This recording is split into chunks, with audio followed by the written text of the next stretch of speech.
నమస్తే అండి, నా పేరు రామ్మోహన్ రావు, మాది వి ఫర్నిచర్ మా ఛానల్ అండి. నేను ఈరోజు చెప్పబోయే టాపిక్ అండి, గోల్డ్ విషయాల్లో నేను బిస్కెట్ కొన్ని లాభాలు పెట్టుకోండి, నగలు చేపించుకుంటే నష్టపోతారని చెప్పినప్పుడు దాని మీద వేల కామెంట్లు వచ్చినాయండి. దానికి ఒక క్లారిటీ ఇస్తానండి. బంగారం కొంటే రేటు పెరిగిద్ది కాదంటల్లా, బంగారం రాళ్ళు రేటు పెరగవండి. అదొకటి క్లారిటీ చెప్పాలనుకుంటున్నా. ఇప్పుడు ఏదైనా ఒక వస్తువు కొంటే ఒక 20-30% నగలను బట్టి నష్టపోతున్నారు, రాళ్ళ వస్తువులను బట్టి. చేర్చుకోకుండా బిస్కెట్ రూపాయలు పెట్టుకుంటే అసలు ఏమి నష్టపోరని చెప్పాను. మీరు పరుపు కొంటాము, ఎంత ఇస్తారు మీరు మళ్ళీ అని అడుగుతున్నారు. పరుపు లింక్ తీసుకొచ్చి పెట్టారు. నేను పరుపుల బిజినెస్ కాబట్టి దానికి కూడా క్లారిటీ చెప్పదలుచుకున్నా. మీకు ఎగ్జాంపుల్ చెప్తా. మీ అమ్మాయి పెళ్లికి ఒక 10 లక్షల రూపాయలు దాచిపెట్టుకున్నారు. ఎక్కడ దాచిపెట్టినారు? బ్యాంకులోనో మీకు తెలిసిన వాళ్ళ దగ్గర ₹10 వడ్డీనో రూపాయన్నర వడ్డీకో ఇచ్చుకున్నారు. మేము పెళ్లి టయానికి వాళ్ళు ఇవ్వలేదు, దివాలా తీశారు. అప్పుడు మీరు బాధపడతారా, ఆనందపడతారా? బాధే పడతారుగా. అదే 10 లక్షల రూపాయలు మీరు ఒక వృద్ధాశ్రమానికో అనాథాశ్రమానికో లేకపోతే గుడికో డొనేషన్గా ఇచ్చారు. 10 సంవత్సరాల తర్వాత మీకు తిరిగి రావు. బాధపడతారా, ఆనందపడతారా?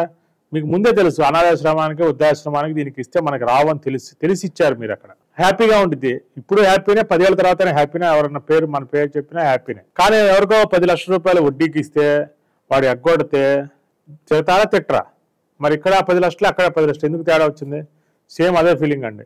అలా నేను పరుపు అప్పుడే చెబుతాను, మీ పరుపు కొంటే పారేసుకోవటమే, ఎవడు కొనరు, అప్పు చేసుకోవడంతో నేనే ఎన్నో వీడియోలో చెప్పాను. అలాగే గోల్డ్ విషయాలు మీరు ఎందుకు కొంటున్నారు? మీ అమ్మాయి పెళ్లికో, మీ అబ్బాయి పెళ్లికో, మీరు అది ఇల్లు కొనుక్కోవడానికో, స్థలం కొనుక్కోవడానికో, మీకు అమ్మితే మళ్ళీ డబ్బులు వస్తాయి, రేటు పెరుగుతాయని కొనుక్కునే వాళ్ళ కోసం ఇది వర్తించదు. మీ దగ్గర డబ్బులు ఎక్కువ ఉన్నాయి, దేనో దానికి మీద డబ్బులు పెట్టాలి, అలాంటప్పుడు రాళ్ళ వస్తువులు కొనుక్కోవాలంటే కొనుక్కోండి. అది మీరు ముందే డిసైడ్ అవ్వాలి. మీ బంగారాన్ని ఇన్వెస్ట్మెంట్ పర్పసా, వాడుకునే పర్పసా, గొప్పగా చూపించుకునే పర్పసా?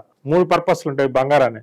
ఇన్వెస్ట్మెంట్ పర్పస్ గోల్డ్ బిస్కెట్ గా ఉంచడం బెస్ట్. వాడుకునే పర్పస్ ప్లేన్ వస్తువులు, ప్లేన్ గొలుసులు, ప్లేన్ ఉంగరాలు, ప్లేన్ మణికట్టు చైన్లు వాడుకోవడం బెస్ట్. గొప్పగా చూపించుకోవాలి, అందంగా ఉండాలి. నేనే గొప్ప, నష్టపోయినా పర్వాలా, సగం డబ్బులు వచ్చినా పర్వాలా అనుకుంటారు. మీ దగ్గర డబ్బులు ఉండే, ఒకవేళ మీరు ఒక హారం చేయించారు 10 లక్షల రూపాయలు, అమ్మితే 5 లక్షలు వస్తాయని తెలుసు, అప్పుడు చేయించుకున్నారు. అది తప్పులేదు, మీ మైండ్లో ఉండిద్ది. అది మీరు దేని పర్పస్ అనేది మీకు తెలిసిద్ది. నేను పెట్టిన ఒక షార్ట్లో ఒక పార్ట్లో చూసుకొని మీరు కామెంట్ పెట్టారు, 100,000 కామెంట్లు వచ్చినాయి. దానికి క్లారిటీ ఇస్తున్నా, కస్టమర్స్కి క్లారిటీ ఇస్తున్నా. షాప్ వాళ్ళకి ఎన్ని తెలుసు, వాళ్ళ గురించి నేను చెప్పట్లా. మీరు కూడా అంతే. మీరు ఒక నగలు కొనుక్కొని నష్టపోయి ఉంటారు, ఏదైనా ఇన్వెస్ట్మెంట్ పర్పస్ కోసం బ్యాంక్ లోన్కి వెళ్ళినప్పుడు మీరు చాలా ఇబ్బందులు పడి ఉంటారు. అలాంటి సంఘటనలు ఏం జరిగితే మీరు కామెంట్ రూపాన్ని పెట్టండి, నేను వీడియో చేస్తాను. ఇప్పుడు మీరు బంగారపు వస్తువులు కొన్నది మీకు తెలుసు, మాకు తెలియదు కదా. నేను ఎంతసేపటికి వ్యాపార పరంగా, బిజినెస్ పరంగా ఇట్లా చెప్తాం. మీ మనసులో భావం మాకు తెలియదు కదా. మీకు ఏది కరెక్ట్ అనిపిస్తే అది చేసుకోవచ్చు.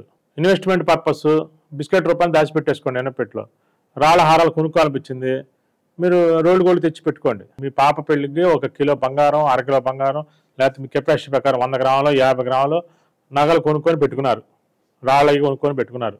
రేపు మ్యారేజ్ సెట్ అయినాక మాకు ఈ నగలు కొత్త మోడల్స్ కావాలి, కొత్త మోడల్స్ మేము సెలెక్ట్ చేసుకుంటాం అంటారు. అప్పుడు మీరు ఒక 100 గ్రాముల బంగారం కరగేస్తే 50 గ్రాములు, 60 గ్రాములు వచ్చింది. అప్పుడు మీరు వాళ్ళకి ఇవ్వలేరు కదా, 100 గ్రాములు ఇవ్వాల్సిందే అంటారు వాళ్ళు. మాకు 100 గ్రాములు బిస్కెట్ అడిగాము, మీరు నగలు వద్దన్నాము, మాకు కరగేసి 100 గ్రాములు బిస్కెట్ ఇవ్వండి అంటారు. అప్పుడు మీరు ఏమైపోతారు? మీరు మళ్ళీ అప్పుడు అప్పు చేయాల్సి వచ్చింది. అంటే మీరు ఇన్వెస్ట్మెంట్ పర్పస్ కోసం కొనుక్కొని వాళ్ళకి చేయి మార్చేటప్పుడు తేడా వచ్చేసింది. అదే మీరు వస్తువులు తయారు చేయించుకుంటున్నారు, 4 ఏళ్ళు టైం ఉంది, ఇప్పుడే కాదు. 4 ఏళ్ళు బిస్కెట్ లోపల పెట్టుకోవడం దేనికి? ప్లేన్ గొలుసు, ప్లేన్ ఉంగరాలు, గాజులు చేయించుకోండి, వాడుకుంటూ ఉంటారు 4 ఏళ్ళ తర్వాత. అప్పుడు కరగేసుకుంటారు 4%, 3%, 5% లాస్ పోతారు. నష్టం లేదు, మీకు ముందే తెలిసిపోయింది. అదే రాళ్ళు చేయించి పెట్టుకున్నారు, 100 గ్రాముల హారంలో 30 గ్రాములు రాళ్ళు పోతాయి, 10 గ్రాములు తరుగులతో మజూర్లు మోస రూపాన్ని పోతాయి, 60 గ్రాములు వచ్చింది. అప్పుడు ఏంటి పరిస్థితి? పెద్ద పెద్ద షోరూమ్కి వెళ్ళి నగలు రెడీగా ఉన్నాయి చూసి కొనుక్కొచ్చుకుంటారు, అని నష్టపోతారు. మీ మాట పోయింది కదా. అక్కడ 100 గ్రాములు ఇస్తాం, 200 గ్రాములు ఇస్తాను మాట ఇచ్చారు, మీరు ఇవ్వలేరు, మీ దగ్గర డబ్బు లేదు. ఒకవేళ మీకు మళ్ళీ ఇంకో వాళ్ళకి కావాల్సిన ఇవ్వాలన్నా అప్పుడు ఏం చేయాలి? మీ దగ్గర మీ మెడలో గొలుసు అమ్మి మీ పాపకి ఇవ్వాల్సి వచ్చింది, అది రాళ్ళ రూపాన. గోల్డ్ అనేది ఏ పర్పస్ మీద మీరు కొంటున్నారు అనేది ఇక్కడ పాయింట్. కొంతమంది ఆన్లైన్లో కొనుక్కోవచ్చు కదా అని అడుగుతారు. కొనుక్కోవచ్చు, మీకు నాలెడ్జ్ ఉండి మీ దగ్గర ఉంటే. మీ వాటిలో కూడా బోల్డ్ అనే కంపెనీలు ఉంటాయి, వాటిలో ఏది మంచిది ఏది చెడ్డది అన్ని తెలుసుకోగలిగాను. అది ఒక షేర్ మార్కెట్ లాంటిదే. మీకు నాలెడ్జ్ ఉంటే తీసుకుంటే వెళ్ళండి, గుడ్. అదైనా సరే, ఇదంటే ఫిజికల్ గా బంగారం ఉంటే ఆ హ్యాపీ, ఆ బలం వేరు. మీ దగ్గర బంగారం ఉందంటే మీ బలం వేరు. ఏ సంస్థలు ఏ రోజు ఎట్లా ఉంటాయో తెలియదు కదా, అది మీ ఇష్టం.